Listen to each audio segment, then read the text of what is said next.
We had a TEU volume in fiscal 19 of about 2.4 million TEU, which was 9% above the year before. The fiscal year 19 had a lot of records. We had the record pier container and TEU volume. We had record volume at the inland port in Greer of almost 150,000 rail lifts. We had record per day transactions in our terminal, over 8,000 on a single day. We had 330,000 intermodal rail containers and about 24% of our volume by rail. So lots of records in the last year.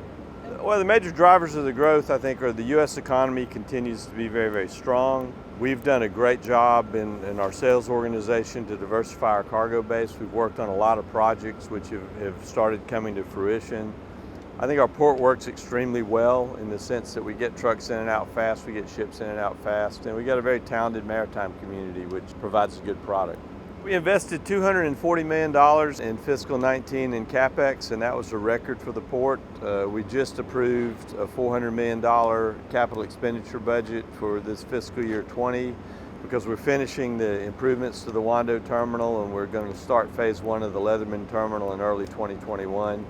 So that's a record for the port. It's a big lift, but it's certainly necessary to handle the continued movement of these big container ships like the ship you'll see next to us here, the OOCL Brussels.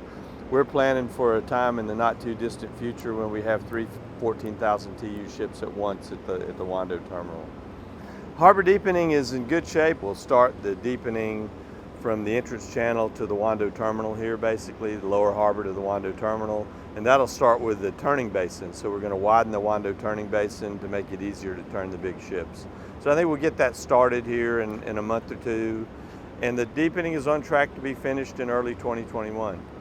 The Leatherman terminal work continues there. We have ordered 5 new cranes. We have a total of 12 cranes actually on order in ZPMC in China, which I think is probably more than any other port in the world.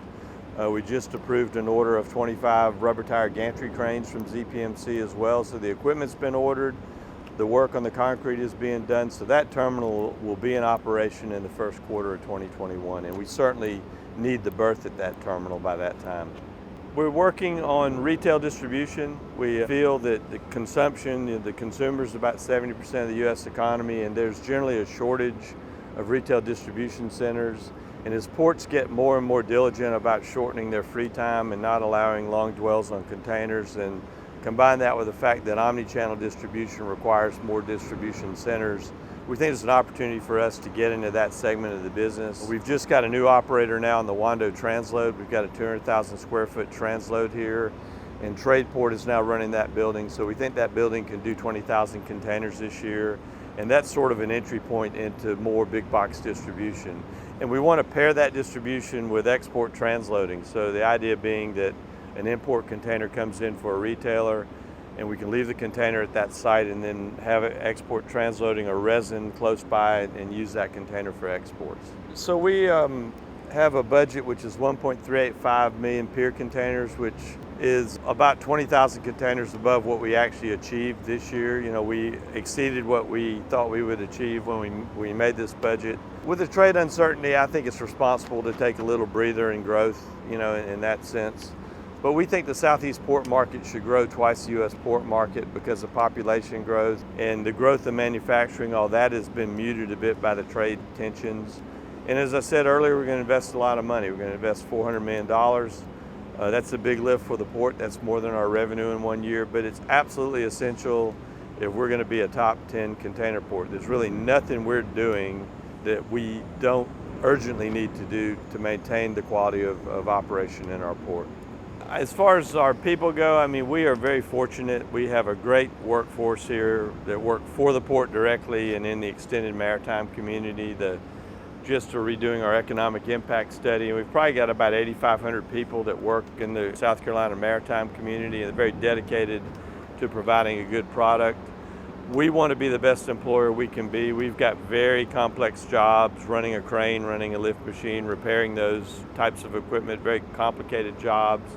So we need to be a great place to work, and we were very pleased to be named as one of the 29 best employers in South Carolina. And what's good about that is that's something that's nominated by our own workforce. So we got to continue on that path. there's a shortage of qualified workers in this country, and we want to be able to attract the people we need to grow. We decided when we opened our new office out here at the Wando Terminal, which has been really transformational for us, for all of us to be together and to be with our people. And we're very much focused on wellness with our workforce. We've got an on-site nurse practitioner. We want people to be able to take care of their physical health. We also have worked on a program with SunTrust called Momentum On Up, which is something to help people address their financial health. So we think that if we can help people, be more healthy physically and financially, that translates into them being able to do a better job for us.